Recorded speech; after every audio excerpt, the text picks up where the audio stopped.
Vamos dar início aqui ao debate sobre universidade e política, organizado pela União da Juventude Comunista e o Partido Comunista Brasileiro.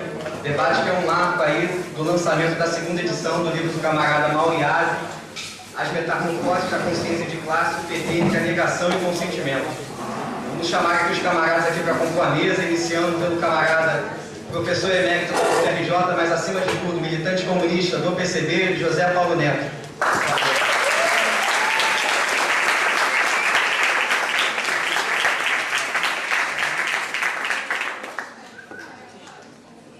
Convidar também o camarada que está numa árdua tarefa, professor de História e futuro vereador do Rio, Irã Roedel.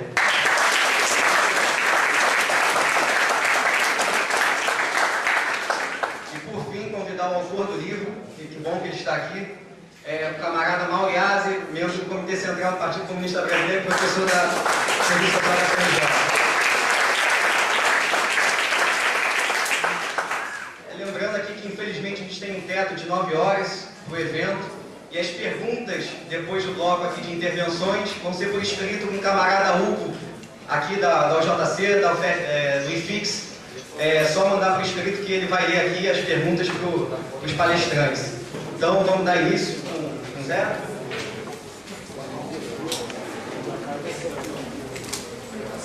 Pode começar aqui com o Mauro, então.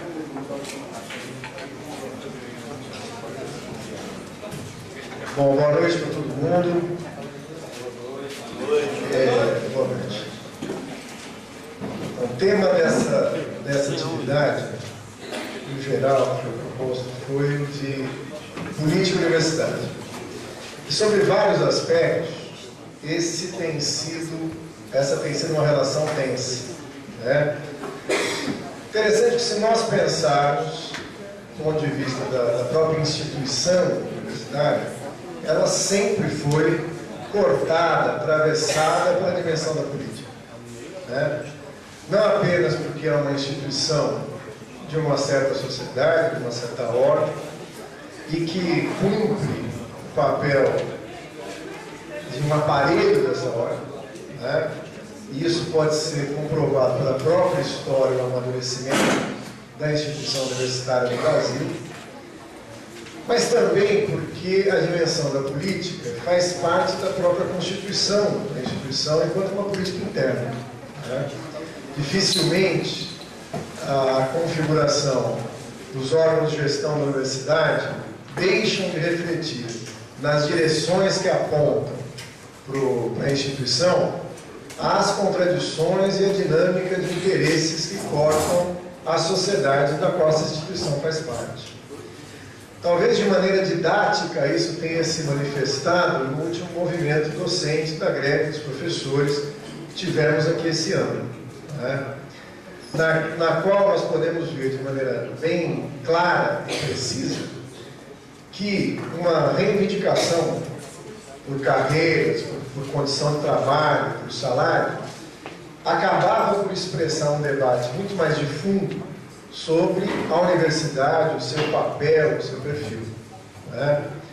Se, afinal de contas, queremos uma universidade que articule as dimensões do ensino, da pesquisa, da extensão, uma universidade pública, gratuita, uma universidade onde o acesso seja acompanhado das condições de permanência, uma universidade na qual os programas de pós-graduação, de pesquisa, de desenvolvimento tecnológico reflitam e dialoguem com os problemas reais da sociedade e as verdadeiras demandas da maior parte da sociedade, ou ser uma universidade seguindo a rota da reforma do Estado e das transformações chamadas precariamente de neoliberais, que impuseram a vários setores da sociedade e que, portanto, chegam também à universidade, né?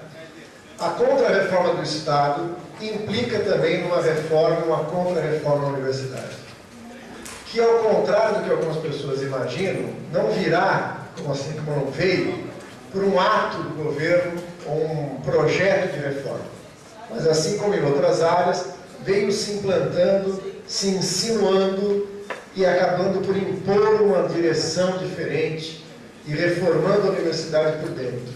né?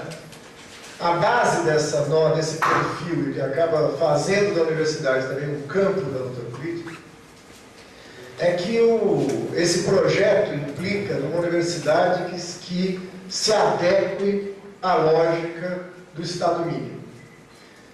No que nos respeita diretamente, a lógica de que a universidade tem que sobreviver com poucos recursos vindo do fundo público. Como são insuficientes, foram congelados por muito tempo, né? Não foram investidos o que foi necessário, a universidade teria que, na lógica do Estado gerencial, complementar os seus recursos na busca de recursos que seriam completados pelo mercado, né? Direta ou indiretamente, mercantilizando a vida da universidade. Isso se deu de que forma? Desde a forma mais direta, da venda de serviços, né? Das fundações que vão captar recursos das mais diferentes formas, né? Das parcerias com empresas, com outras esferas do poder público, com outras esferas de mercado, até uma forma indireta, né? Que é o balcão de projetos, onde os professores, os departamentos, disputam entre si as poucas verbas de fomento, completando assim os recursos necessários à universidade. Quer dizer, esse tipo de universidade exigia uma outra forma de funcionamento interno, assim como exige uma nova forma de carreira, né? Quer dizer, passa a ser, para esse novo modelo universitário, um incômodo, uma carreira docente, tal como foi conquistada pelo movimento docente nos anos 80 e 90. Né? Assim como no setor privado, a reestruturação implicava na palavra flexibilização, né? A flexibilização, no caso da universidade, é flexibilizar a dedicação exclusiva, né? É incentivar a busca cada vez maior do professor para poder completar o seu rendimento com essas diferentes iniciativas de mercado, de venda de serviços, de projetos, de fundações, né? Mas também isso adquire uma faceta própria no atual momento que nós estamos vivendo, né?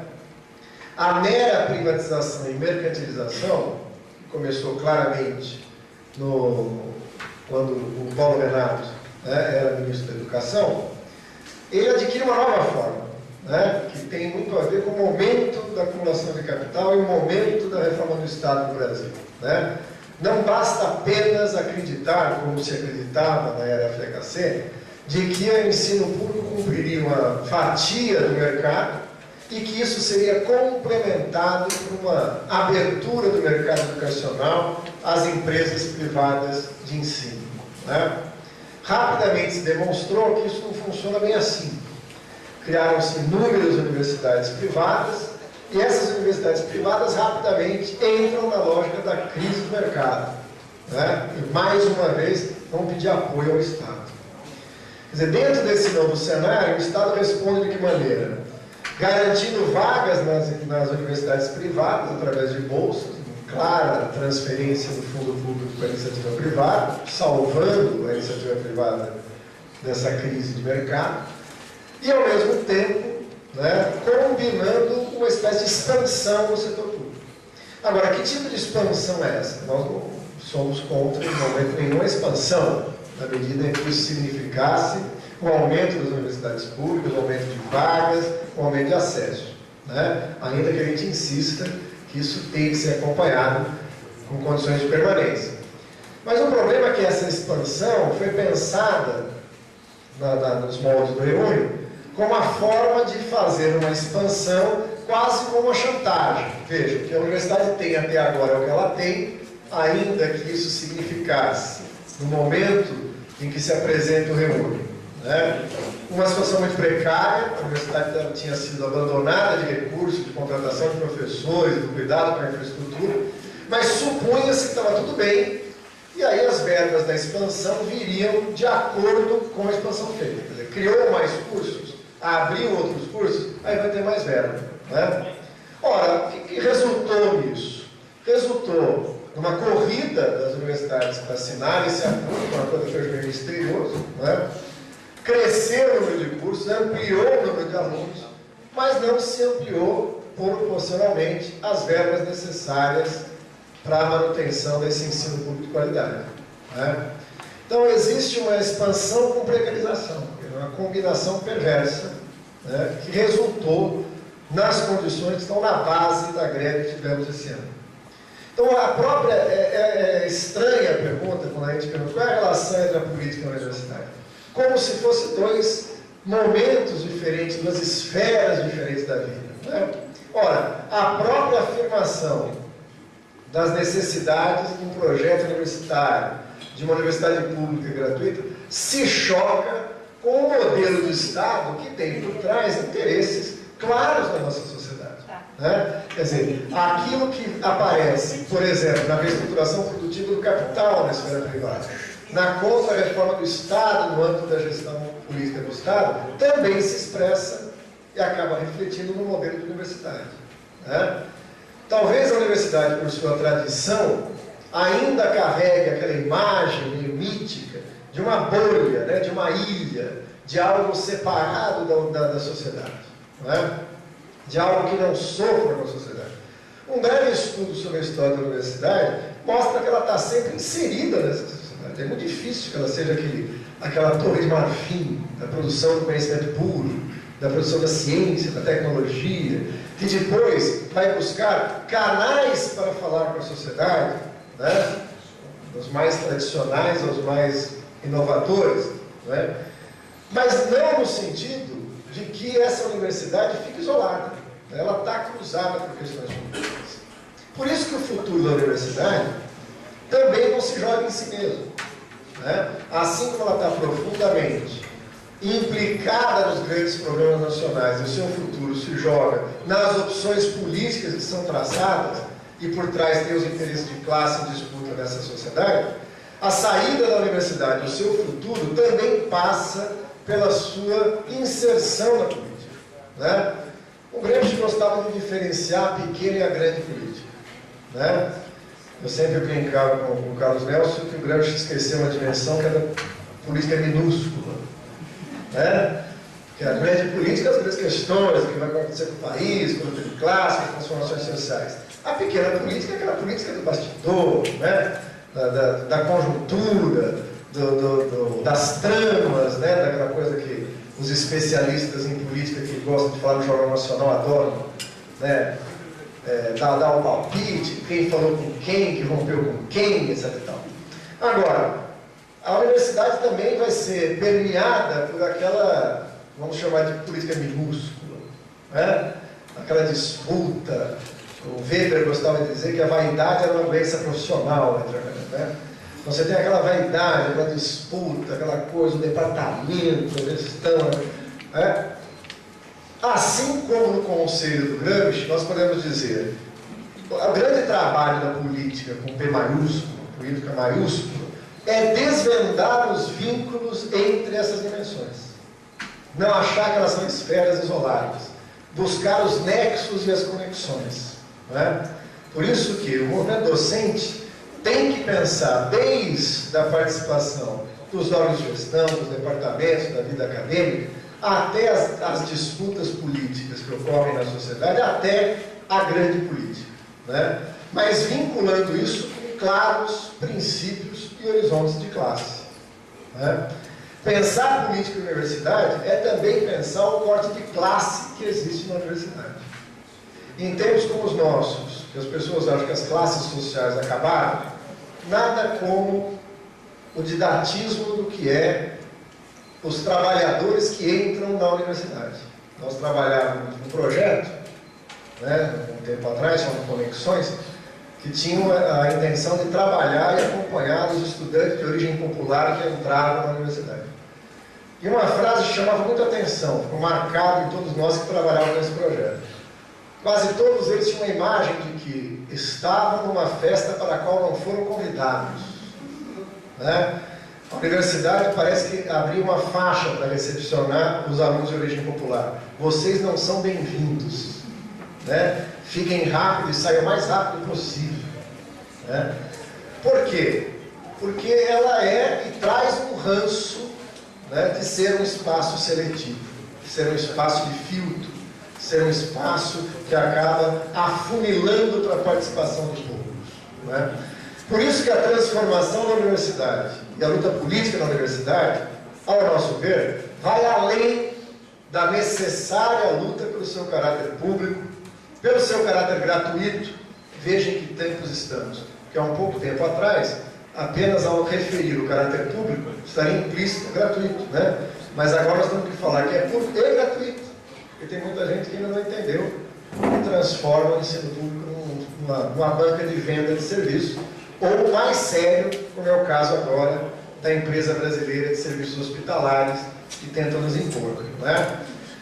Além da garantia de uma universidade pública, gratuita, de qualidade, que ainda é, a universidade pública, com todo o processo que passa, ainda é responsável pelo melhor ensino, a melhor pesquisa, o melhor desenvolvimento técnico, né?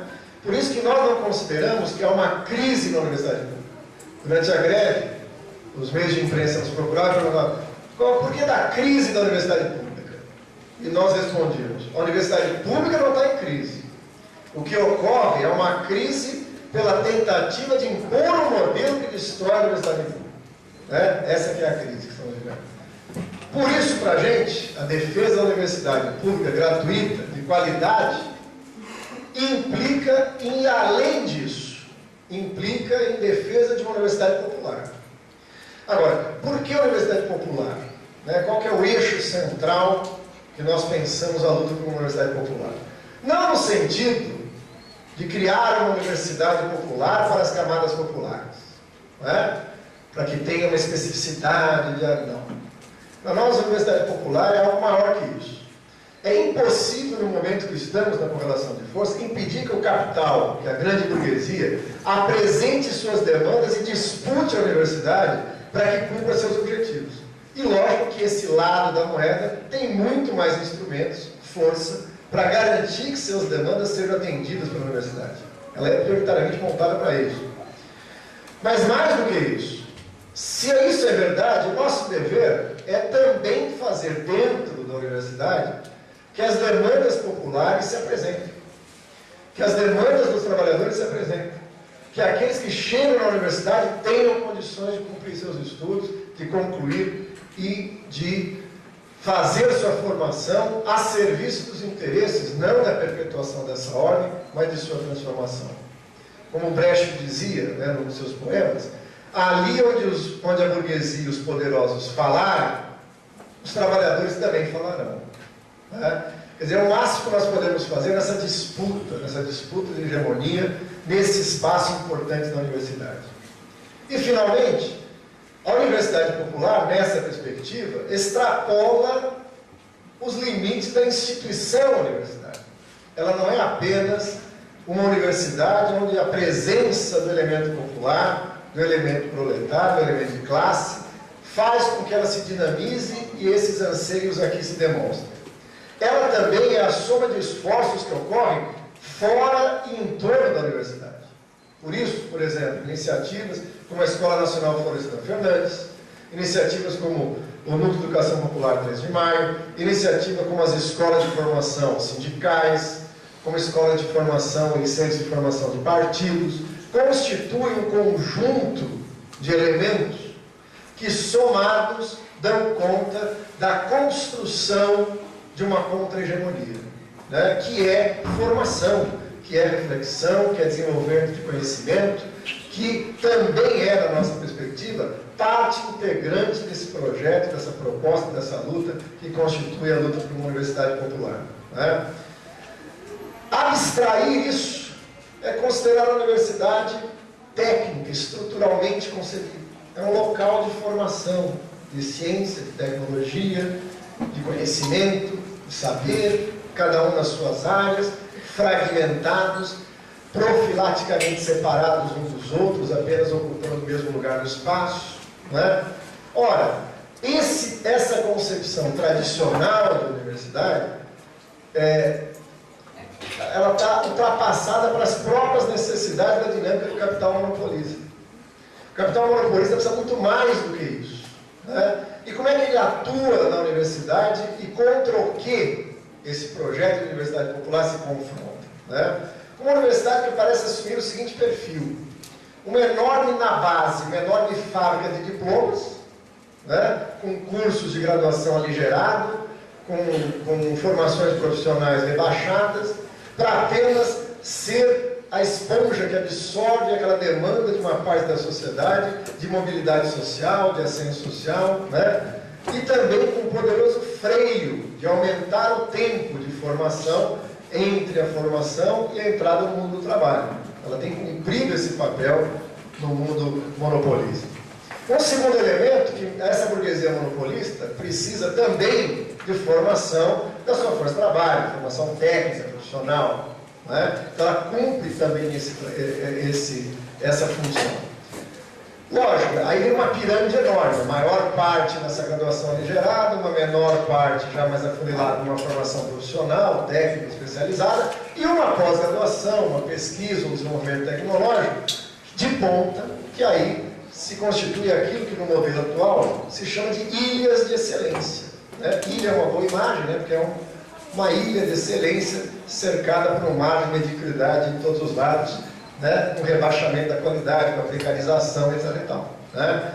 Portanto, é a própria espelho da nossa sociedade. A universidade seria algo onde todo mundo pode entrar. Viva a liberdade e a igualdade jurídica. Né? Poucos podem acabar. Menos ainda podem chegar no papel do desenvolvimento do conhecimento, da pesquisa, né? Da tecnologia. Então, a própria universidade funciona ela própria como um espelho que amplia as distorções da própria sociedade em que ela se encontra. Portanto, nós temos uma dificuldade aqui, nós não conseguimos fragmentar e separar de um lado a política e de outro lado a universidade. A universidade faz parte da sociedade e, portanto, é cortada pelas mesmas contradições que ela, e por isso também se resolve pelas mesmas ferramentas com as quais a gente pensa a sociedade e a sua transformação. A organização, a luta, a formação política, o desenvolvimento do conhecimento comprometido, né, socialmente referenciado naqueles que querem transformar essa sociedade. Né? Por isso nós temos um pouco essa dificuldade. A dificuldade de cumprir algo que o pensamento, por exemplo, weberiano gostaria, que é um conhecimento neutro, um conhecimento que seja isento de juízos e, portanto, isento de comprometimentos políticos. Para encerrar, o Mário Benedetti, poeta uruguaio, recentemente falecido, tenta responder isso num poema. Ele fala: muitas pessoas me acusam de não ser neutro. Né? E ele fala assim: mas é uma dificuldade que eu confesso, eu não consigo. Né? A ditadura tentou me convencer de curar desse mal, mas não conseguiu. Meus colegas de literatura, de cultura, tentam me convencer disso. E ele diz: eu confesso que até tentei, talvez, escrever poemas sobre o mar, peixinhos, sobre a Atlântida, que foi engolida pelo mar, mas quero dizer que isso é um esforço inútil. Porque se falasse de peixinhos, falaria de peixinhos proletários e peixinhos burgueses. Se falasse de Atlanta, rapidamente acharia os escravos que, ao afundar com a sua cidade, maldiziam seus senhores. E aí a velha coisa de sempre voltaria: Cuba sim, Yankees não. Portanto, eu estou convencido, embora pareça paradoxal, que sou totalmente parcial.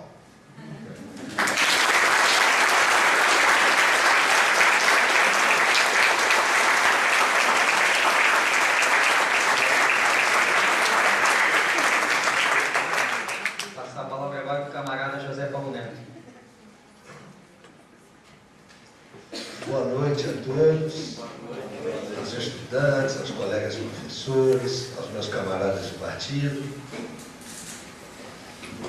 Eu quero dizer que eu vacilei muito em aceitar o convite, que me honra muito, para discutir universidade aqui com vocês.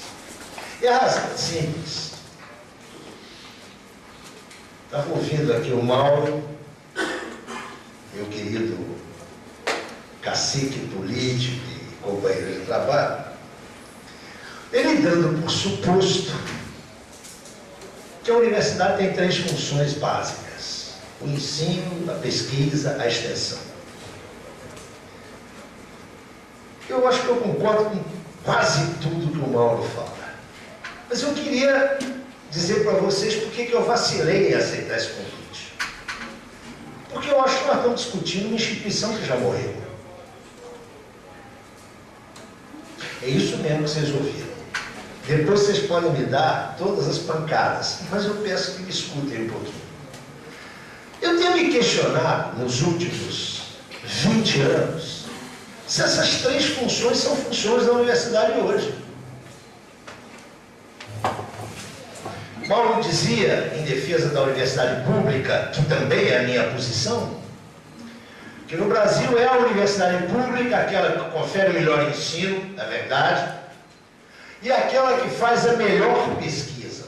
Não, Mauro, não faz a melhor pesquisa, é a única que faz pesquisa. É a única. Segundo dados credíveis, oficiais, 97% da pesquisa que se faz no Brasil, 97%, os outros 3% são verdadeiramente residuais. 97% é feito na universidade pública. Mas isso é no Brasil. Quando eu olho a universidade do ponto de vista dos países capitalistas mais avançados, eu tenho me perguntado seriamente se nos últimos 20 anos ela faz ensino, se ela faz pesquisa e se ela faz extensão. Eu penso que essas funções estão claramente definidas no capitalismo contemporâneo. Então vamos ver se a gente se entende. Eu concordo plenamente com a formulação política do Mauro, mas eu penso que, e não vai ser aqui nessa noite, mas eu acho que é obrigação de um intelectual colocar isso para os seus companheiros, eu acho que nós temos que discutir essa ideia de universidade. Eu acho que essa noção de universidade com a qual nós estamos trabalhando é uma noção que hoje carece de um profundo redimensionamento. Essa instituição, que é aquela que nós estamos defendemos nesta greve, né? E daí extrapolamos um projeto de universidade popular, eu penso que nós precisamos de discutir isso desde a raiz. Isso não significa o fim da instituição universitária. Não é? A gente frequentemente se esquece que essa moça começou por iniciativa da Santa Madre Igreja Católica Apostólica Romana. Bolonha não é apenas um conjunto de prédios, é um projeto de hegemonia. E que essa hegemonia se redefiniu. A universidade que nós conhecemos não tem nada a ver com aquela ideia de universitas, de universalidade, que formalmente está na raiz do catolicismo triunfante na média e Idade Média. Robert Sorbonne, que dá nome a outra universidade famosa, era um clérigo, era um padre. A universidade só se autonomiza do poder da igreja, se vocês quiserem, da Inquisição, com a Revolução Francesa. A laicização da universidade é do século XIX. Ela se redefiniu amplamente. Ela não acabou, mas ela entrou em profunda metamorfose. E eu estou usando o termo metamorfose porque, segundo o nosso companheiro que abriu a mesa, nós estamos aqui também para saudar a segunda edição desse belíssimo livro do Mauro. E eu posso falar belíssimo porque eu conheci esse livro há muito tempo, antes de tomar a forma de livro. Imaginem vocês que eu comecei falando aqui que o Mauro hoje é meu cacique político, o que me honra muito. Mas eu estive na banca de doutorado do Mauro quando ele defendeu a tese que, eu diria, é o núcleo duro deste livro, que eu reputo dos livros mais importantes publicados nesse país nos últimos 10 anos. Leiam esse livro. Esse livro é um livro admirável. É claro que eu tenho as minhas quesilhas com o Mauro, né? O namoro dele com Sartre, que me incomoda profundamente, mas o livro é um livro admirável. E é de saudar a sua segunda edição de um livro que é um catatal enorme, um país onde se diz que as pessoas não leem. Isso não é verdade. Então eu dizia, as metamorfoses não ocorrem apenas em níveis de consciência e em partidos políticos, e até mesmo em classes sociais. Uma instituição que veio se metamorfoseando, especialmente ao longo dos últimos 2 séculos, foi a universidade. Penso que se nós projetarmos, não em termos de lutas imediatas, e penso que o Mauro falou, com olho nessas lutas imediatas, porque essa universidade que está aqui, a que faz 97% da pesquisa nesse país, é que está ameaçada, não é? Então ele fala muito a partir dessa luta, da qual ele foi um dos protagonistas mais importantes no cenário brasileiro, que foi a luta da última greve. Mas eu acho que se nós, eu estou convencido que se nós projetarmos, prospectarmos, planejarmos uma universidade, não a curto prazo, mas a médio e a longo prazo, nós vamos ter que redefinir esse negócio de pesquisa, extensão e ensino. Até porque eu estou convencido, sei que isso vai chocar vocês, que eu acho que a universidade como instituição já não faz nenhuma dessas 3 coisas. No mundo, a imagem que Mauro começou a usar, eu quero retomá-la. No mundo da universidade hoje, não é só no Brasil não, viu, companheiros? No mundo, a universidade é um enorme arquipélago de mediocridades com algumas ilhas de excelência. É claro que isso deve ser levado em condições de historicização e de concretização muito determinadas. A universidade inglesa, ou se vocês quiserem mais precisão, a Universidade do Reino Unido é também um enorme arquipélago de mediocridades com algumas ilhas de excelência. Mas isso não pode ser transplantado diretamente para o Brasil, para a Argentina, para o México. Há todo um contexto histórico, no nosso caso, histórico-colonial, que implica que nós tenhamos aí que trabalhar com um leque de mediações muito grande. Por exemplo, no caso brasileiro, a nossa universidade tem uma tara histórica. É uma tara, é o seu elitismo. A universidade no Brasil não teve a mesma função original que coetaneamente, no mesmo período histórico, teve nos Estados Unidos ou na Europa Ocidental. A universidade foi feita aqui, foi construída aqui para criar bacharel. É para isso que ela foi feita. Para ser um signo de classe, seja na entrada, seja na saída. Esse elitismo não foi quebrado até hoje.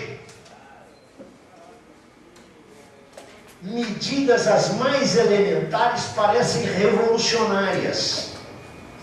Por exemplo, acabar com o vestibular. Eu me lembro que, quando eu ainda era gente aqui, né, que estava na ativa, dava aula, alunos do mestrado e do doutorado, nós não estamos falando da graduação, estamos falando do mestrado e do doutorado, ficavam assombrados quando eu dava para eles um número de vagas de universidades públicas na Grande Buenos Aires. Estou falando da Grande Buenos Aires, não estou falando apenas da UBA, da Universidade de Buenos Aires, mas na mancha urbana de Buenos Aires há várias universidades públicas.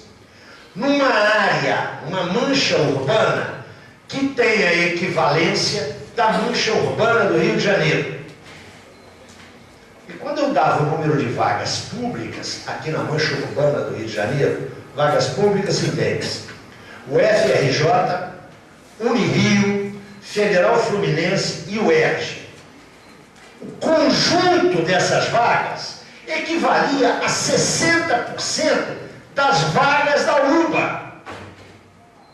E os caras ficavam com o olho arregalando e diziam, aqui na Argentina, em 1918, com o movimento da reforma universitária, em 1918, se aboliu o vestibular. Aqui você fala em abolir o vestibular, vem os doutores da direita e da esquerda, que são iguaizinhos nisso, para dizer, mas como? Vai rebaixar o nível dos estudantes. Como se o vestibular indicasse nível de desenvolvimento cultural e intelectual. Só afirma isso quem está enganado ou enganando. Note a nossa tara elitista. O que foi resolvido em países deste continente em 1918 continua como polêmica hoje, em 2012. Eu li ontem nos jornais, pode ser uma má informação, não é?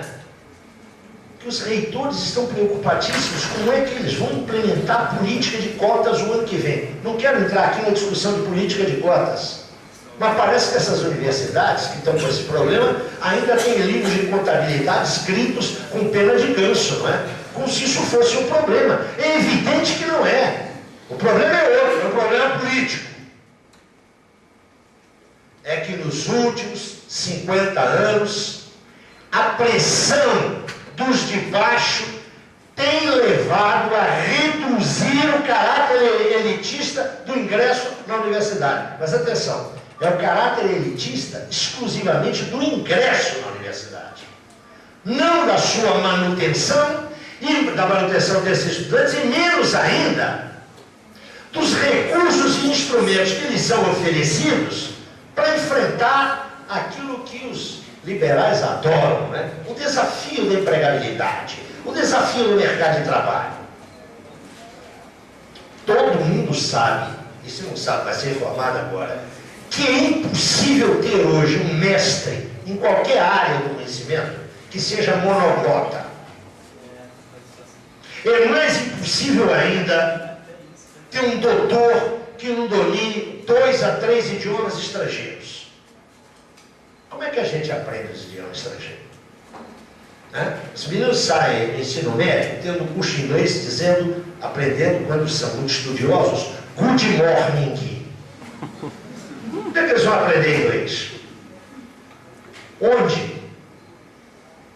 Bom, tem a Brasil e Estados Unidos, tem a cultura inglesa, só que isso custa dinheiro, além de custar tempo, além de custar transporte. A universidade não se preocupa minimamente com isso.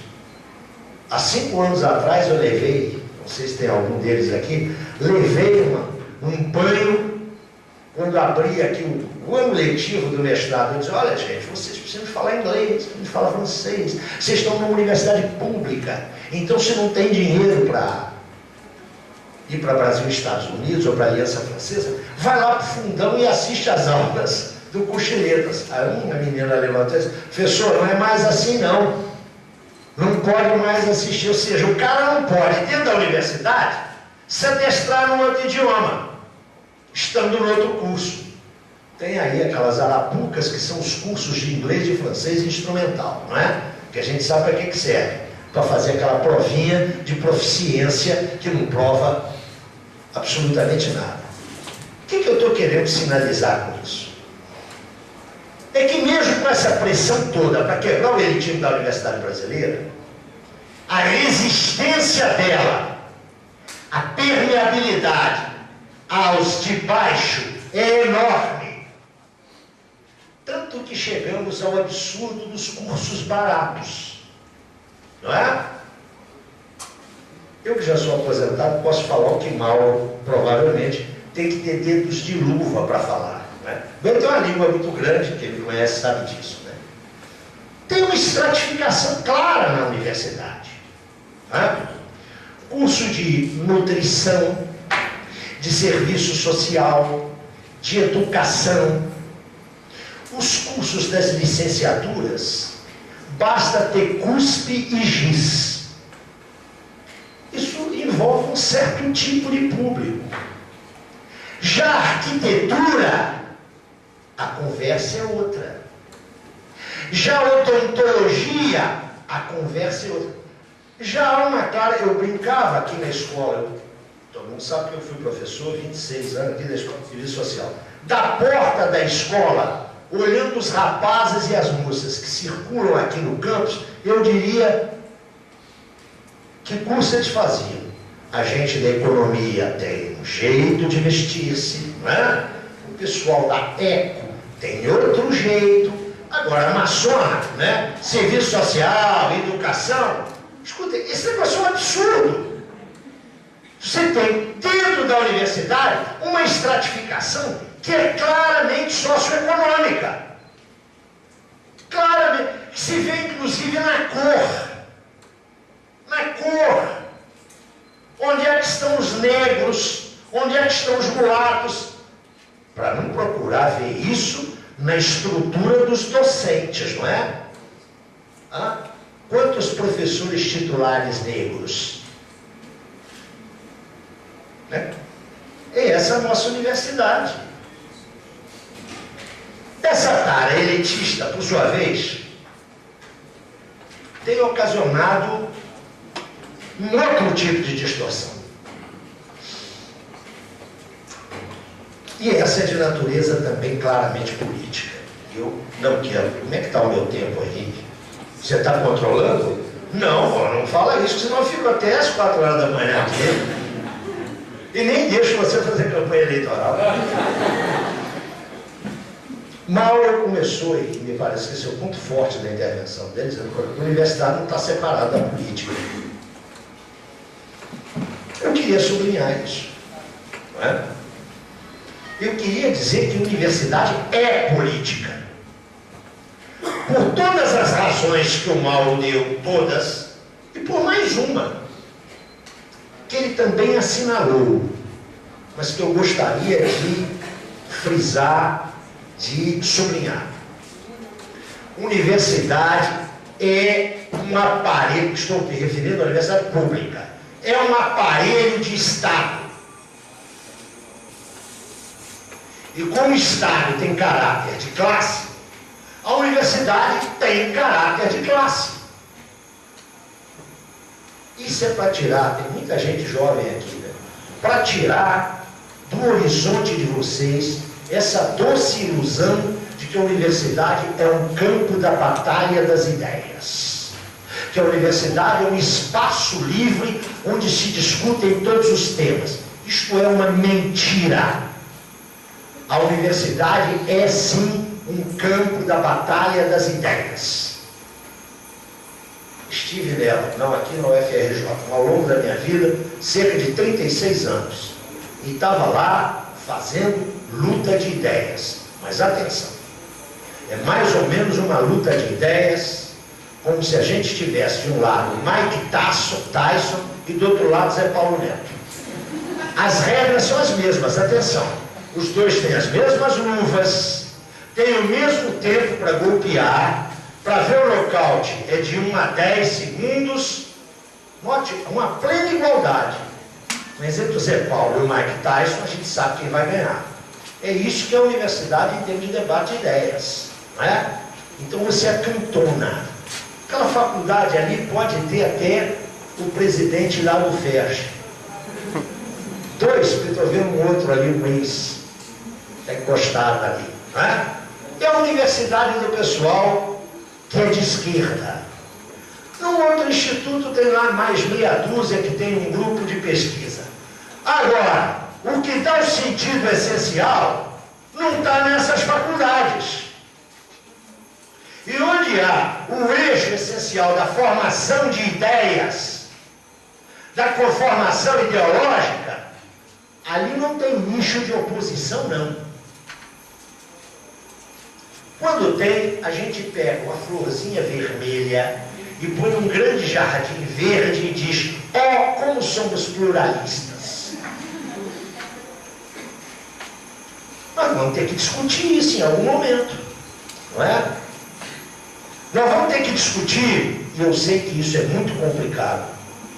Eu estou apenas levantando a bola, quem sabe, para um debate, não é? Vamos discutir qual é o ensino que a universidade está dando. Não é? Quando a maioria dos seus professores se divide em 2 grupos. Aqueles que acham que são bons quando reprovam. Tive 85% de reprovações. Ó, como sou rigoroso. Aí você vai ver o currículo desse professor. Ele não publica, ele não tem debate, mas ele é rigorosíssimo. E tem um liberal. Esses caras vão se defrontar mesmo lá no mercado de trabalho. Não deixa, passa todo mundo, não tem exigência nenhuma. E aí se cria aquele mal-estar que ninguém gosta de discutir, né? Os alunos querem professores que deem aulas.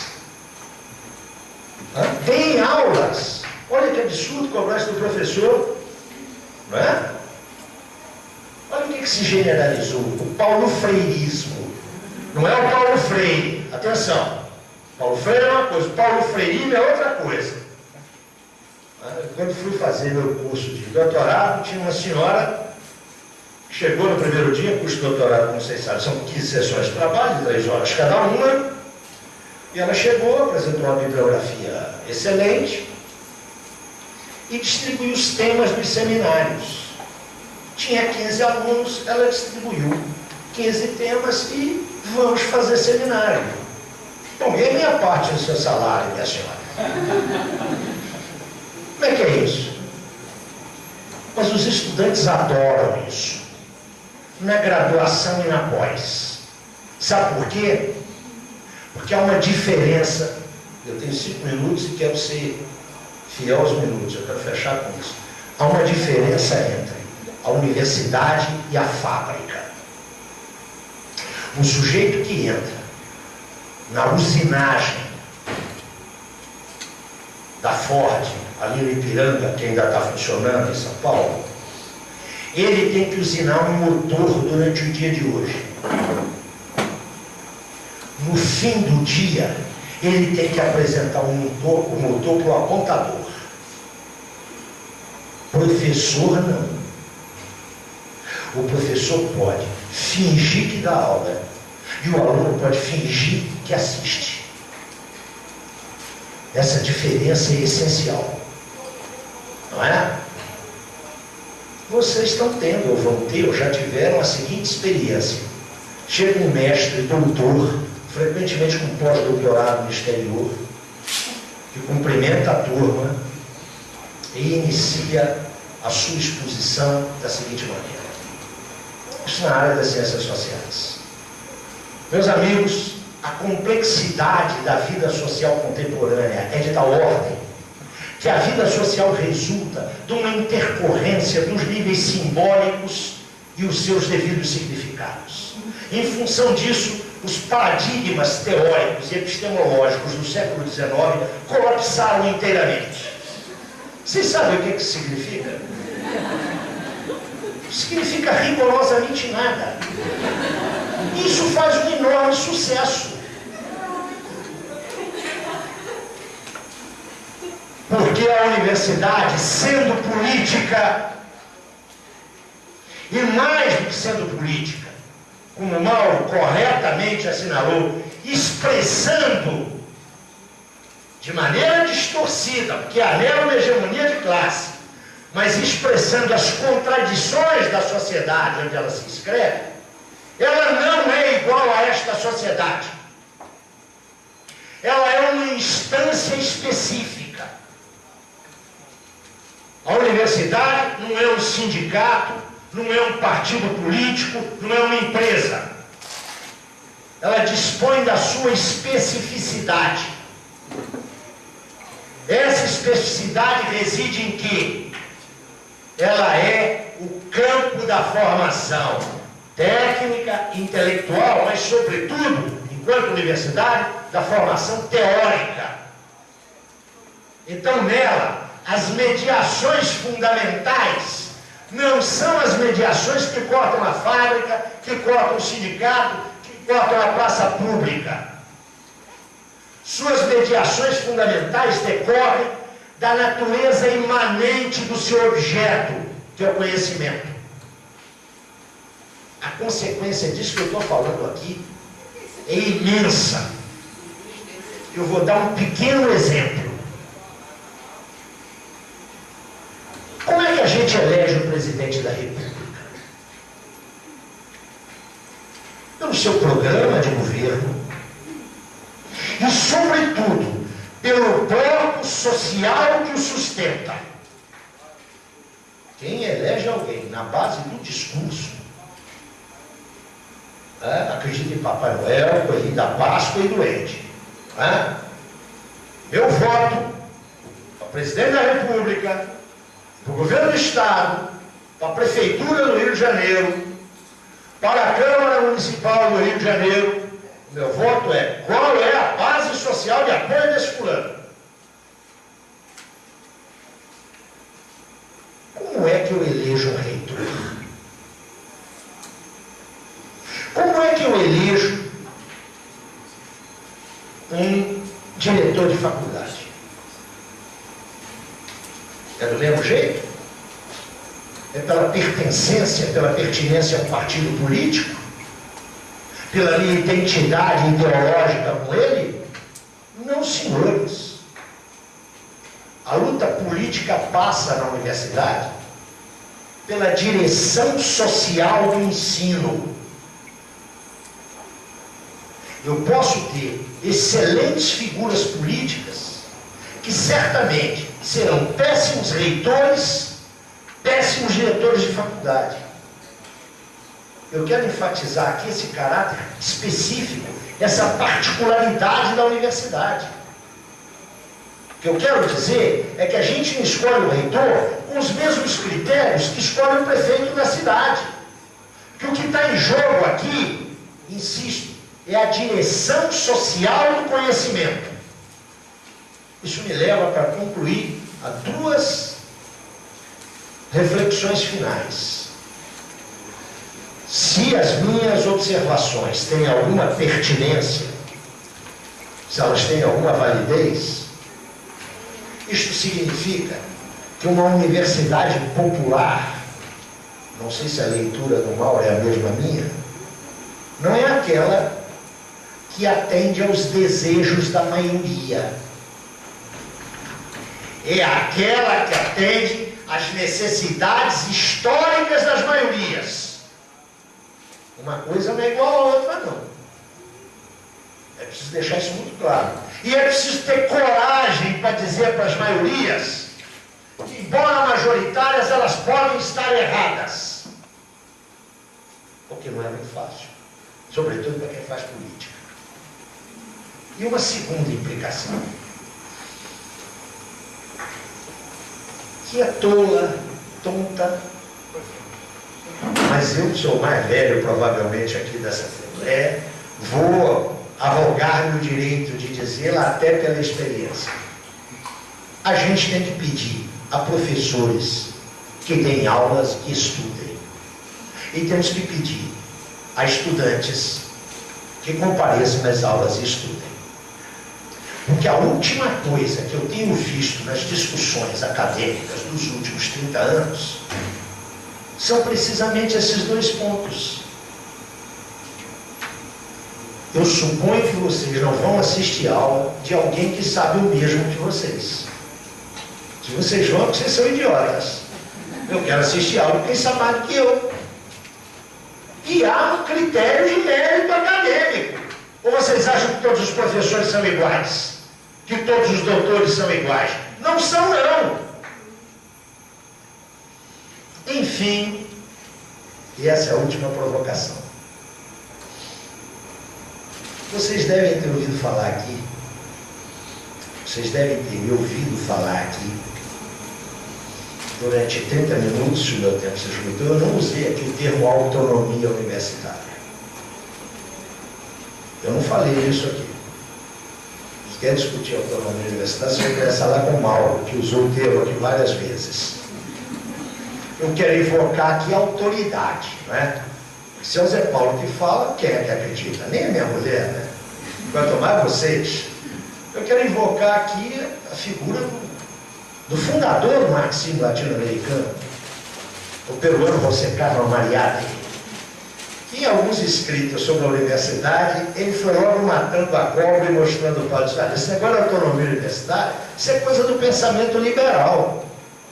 Nós socialistas não queremos isso, não. Que negócio é esse de autonomia universitária? Cada um fala o que quer, o Estado mantém a universidade para vocês ficarem brincando aí de estudar consciência de classe? Isso não. O Estado interfere na educação pública primária. Por que não vai interferir na universidade, na educação pública superior? O problema é saber se essa interferência é democrática ou não. Esse é que é o problema. A questão, portanto, quando se põe o problema, e eu sei que isso vai ferir várias sensibilidades aqui, quando se põe o problema da autonomia universitária, eu estou convencido que isso é uma armadilha da pior espécie. Garantir a autonomia universitária é garantir a autonomia de cátedra. Ou seja, é permitir que um fascista venha defender o fascismo e ideias racistas. Se a gente não colocar as coisas nesses termos, fica muito difícil a gente ter um critério universal para a universidade. Não é? Se não é bom aquilo que eu gosto e mal aquilo que eu detesto. Creio que esse é um péssimo princípio para se gerir o ensino superior. Nós temos que ter parâmetros minimamente objetivos. O primeiro deles é garantir que a universidade seja controlada democraticamente. E esse controle democrático não pode ser feito pelos pares. Tem que ser um controle democrático exercido por outras instâncias. Porque o controle democrático feito pelos pares termina numa coisa chamada compadrio. Eu te avalio, tu me avalias, nós nos avaliamos. Isso é critério de camorra, não é critério de instituição pública, laica, democrática e competente. Muito obrigado.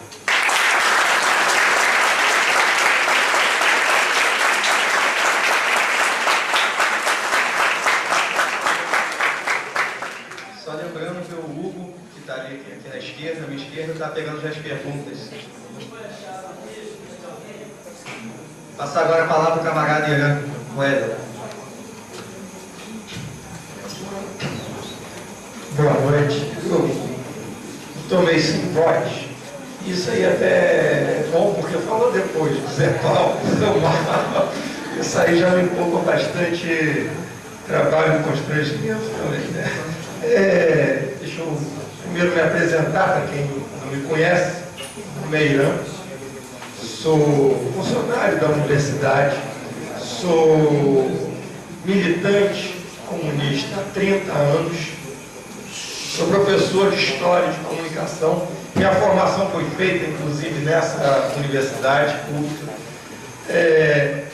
E dou aula no setor privado. E cada vez esse conceito de dar aula está se afirmando mais, porque os atrasos, né, e os não pagamentos de salários estão se tornando uma rotina. Então, dar aula no setor privado é dar aula mesmo, tá? Não é força de expressão, não. E sou sindicalista, sou diretor do Sindicato dos Professores. E, como sindicalista, atuo ativamente na política, né? Entendendo a política como um campo do debate de ideias e de projetos de sociedade. Diga-se de passagem, eu sou de uma geração que se discutia projeto de sociedade. Eu tive uma participação bastante ativa já nos anos 80, né, que foi a última década quando a sociedade engajada politicamente, estava se discutindo qual era o projeto societário que se quer. E por que eu estou falando isso? Porque, aproveitando as deixas e as levantadas de bola, tanto do Mauro quanto do Zé Paulo, né, a política, ela foi se transformando no final dos anos 80 para o início dos anos 90, gradativamente, tá? Não mais no espaço do debate de projeto de sociedade, mas sim cada vez mais no espaço da gestão.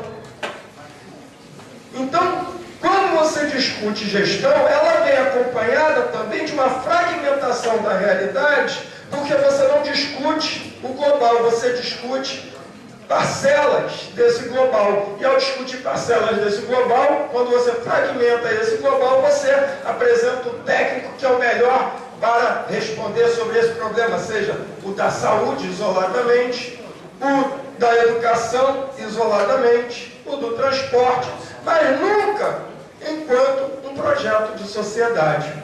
Foi dito aqui nessa mesa, e aí eu vou me aproveitar do vício de profissão, que é de professor de História.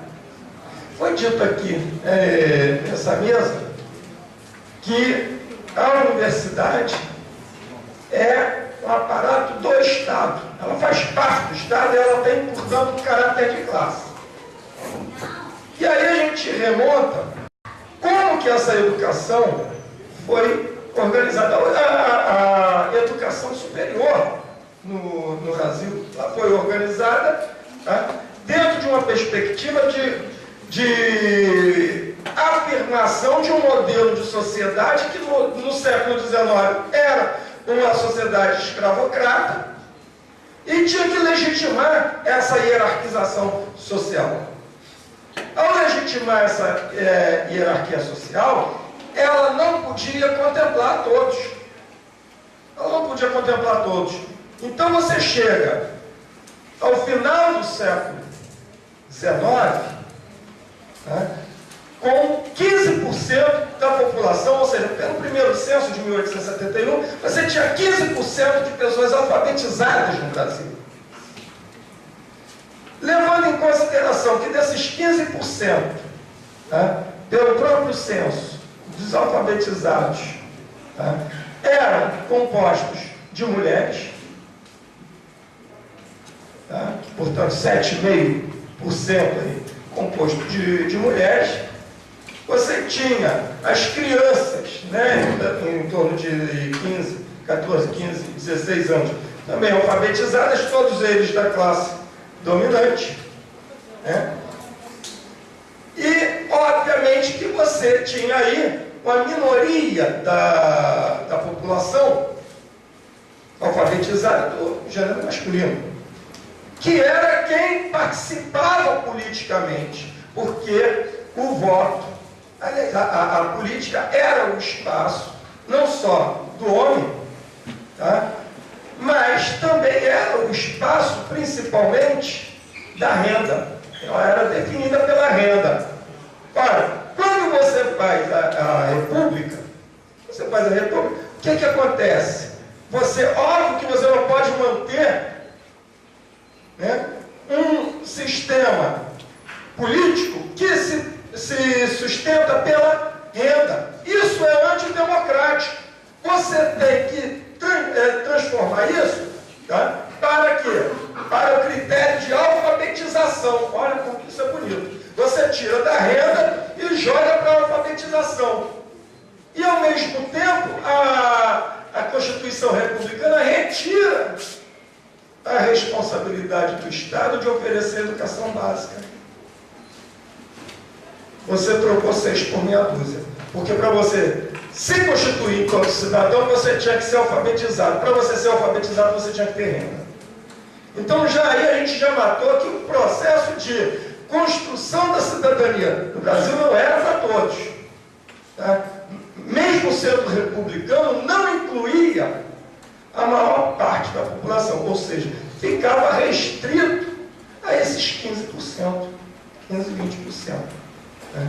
Esses 15 e 20% que podem sim ter agora o direito da questão da participação política pelo critério da alfabetização, porque essa classe dominante já se alfabetizou.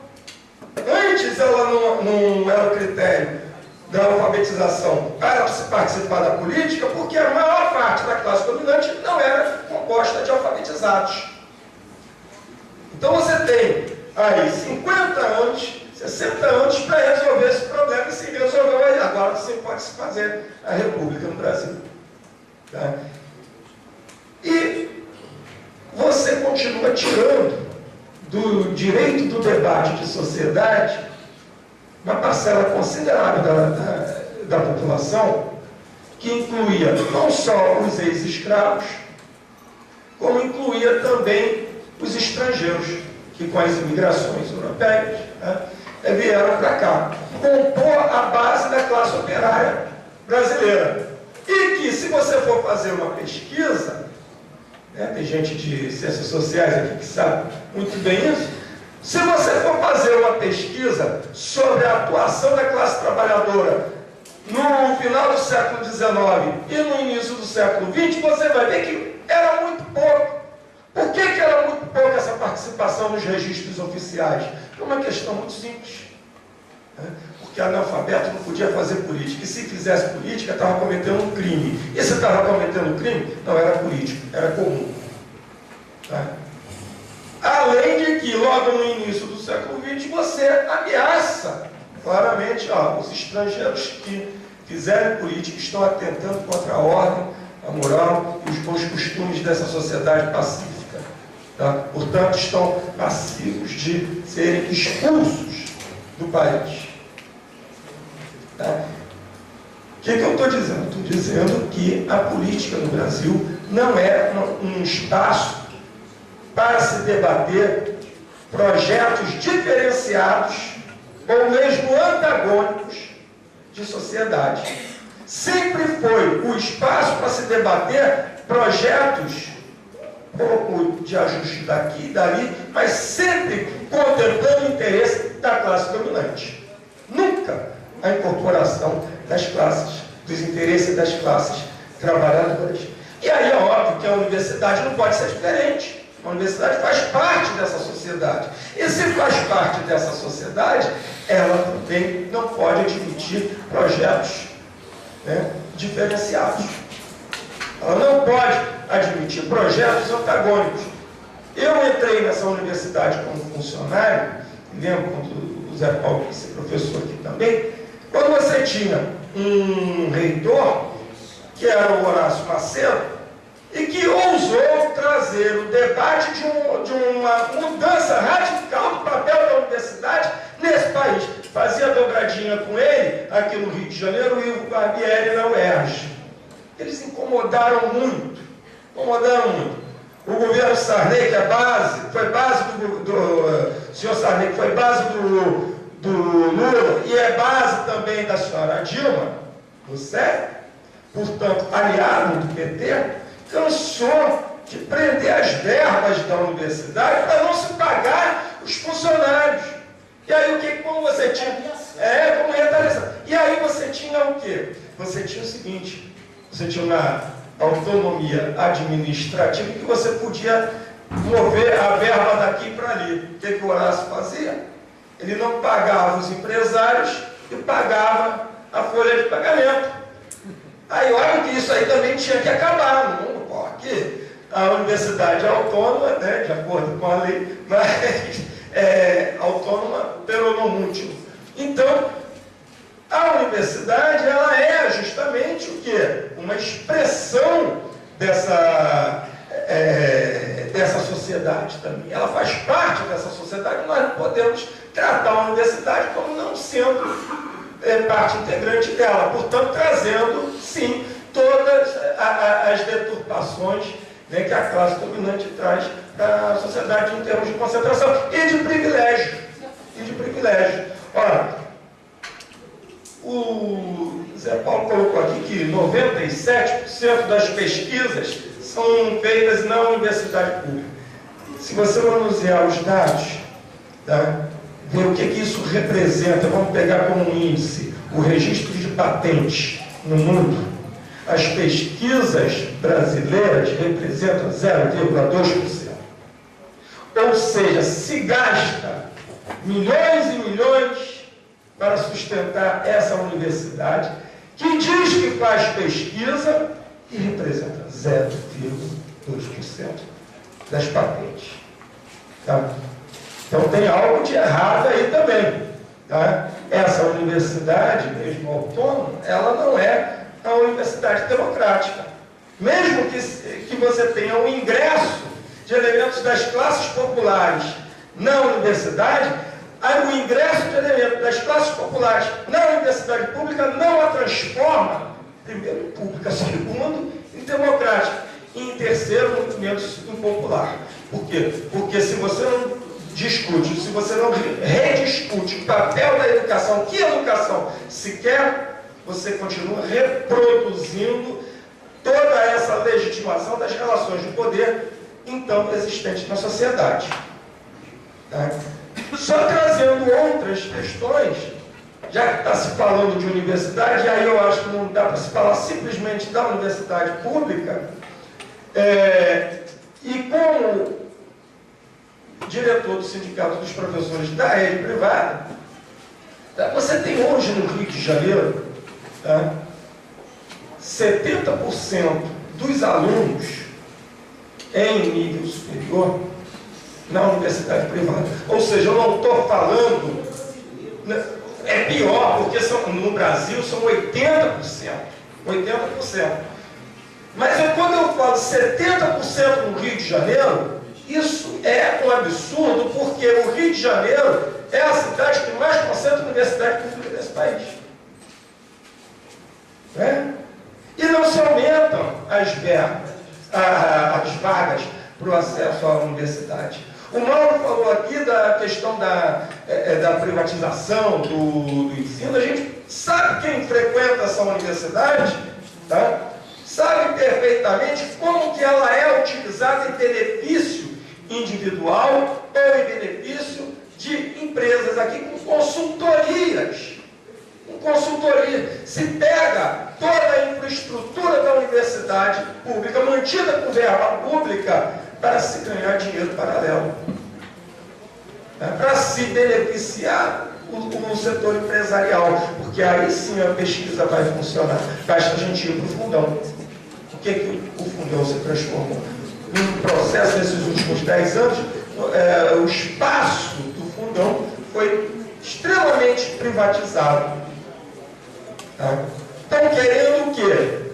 Qual é o grande projeto aqui para a Praia Vermelha? O grande projeto é tirar a gente daqui, não é? Para entregar para quem? Para as classes populares, que não é. Né? Qual é a dificuldade de se discutir a questão do Canecão? Vai dizer que se abrir o debate na universidade, nós não temos condições de tocar esse debate e apresentar a proposta. Mas por que se engaveta esse tipo de discussão? Né? Então, a questão de se discutir a universidade é se discutir dentro da perspectiva política. Não é discutir dentro da perspectiva técnica, porque aí você separa, né, o global e fragmenta esse global. Ao fragmentar esse global, a gente já sabe o que acontece. Ora, então, quando eu estou dizendo que eu fiz parte, tá, de uma geração, provavelmente a última geração, que se discutiu, tá, e agora a gente percebe que se retoma essa mobilização para se discutir projeto de sociedade, mas a última geração que havia discutido projeto de sociedade nessa passagem dos anos 80 para os anos 90, tá? Nós perdemos essa luta.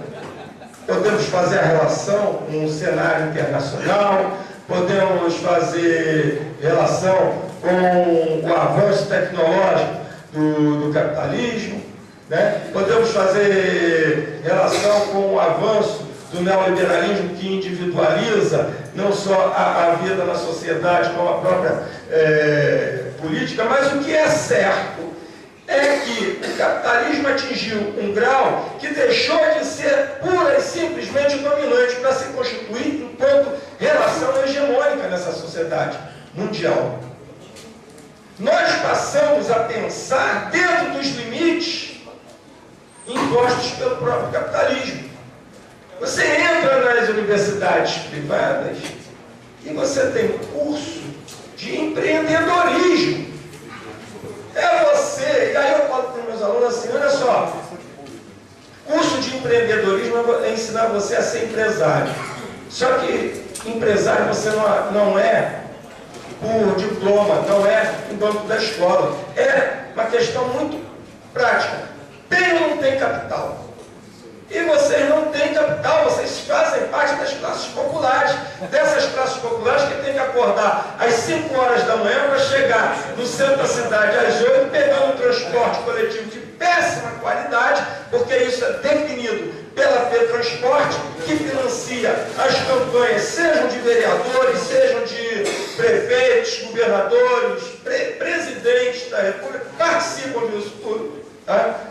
Junto com um processo de financiarização da vida social que agrada extremamente, tá? O capital bancário, o capital financeiro, né, que é mais amplo do que isso, inclusive, e você, tá, acha que pode ser empresário, porque não, eu tenho que ser empreendedor, porque aí eu tomo a iniciativa, eu não fico aguardando a determinação, eu visto a camisa e vou ser dono do meu próprio negócio. Essa ideologia, ou seja, essas ferramentas que você tem para orientar a sua leitura de mundo, né, que, como na passagem para os anos 90, quebrou um contraponto, quebrou por um projeto que se destruiu por si próprio, tá, pelas limitações dele, pela fragilidade dele, tá, mas que era fundamental a sua existência, era fundamental para que você pudesse debater política dentro da perspectiva de projeto de sociedade. Ou seja, eu comecei a falar que a política no Brasil, ela teve por característica justamente a exclusão do direito de participar das definições e das decisões de projeto de sociedade, em que as classes populares elas estavam excluídas. E é por isso que eu vou terminar falando que, para o Partido Comunista Brasileiro, nos seus 90 anos, com os seus erros e com os seus acertos, que lutou ativamente na história do século XX desse país, para se construir uma sociedade democrática, uma sociedade socialista, Partido Comunista, de tantas personalidades, como o Monteiro Lobato, como o Jorge Amado, como Joconde Dias, como o Astrogildo Pereira, como Mário Lago, como Zé Paulo também, tantas pessoas, Carlos Nelson Coutinho, né, tantas pessoas ilustres nesse país, que foi, né, a casa de tantas pessoas que acreditavam na possibilidade de você mudar essa realidade. Tá? É por isso que o PCB, hoje, ele defende o seguinte: não há possibilidade de mudança da sociedade, você vendo a política como uma gestão. A única possibilidade que tem de se mudar a realidade no Brasil, a realidade social, é na construção do poder popular. E o que é o poder popular? É a construção das bases políticas da sociedade através de conselhos populares, ou seja, você organizar a sociedade a partir das suas bases, a partir da mobilização e da conscientização política dessas classes populares e da classe trabalhadora. Se não for por aí, nós não vamos estar construindo a possibilidade de um futuro diferente. Nós vamos estar, na realidade, reproduzindo o que sempre se fez no Brasil. E o que sempre se fez foi, mesmo com a inclusão das massas na política, essas massas continuam nas suas condições de subalternidade no processo de decisão. Então, é por isso que o PCB defende a construção do poder popular a partir da construção dos conselhos populares.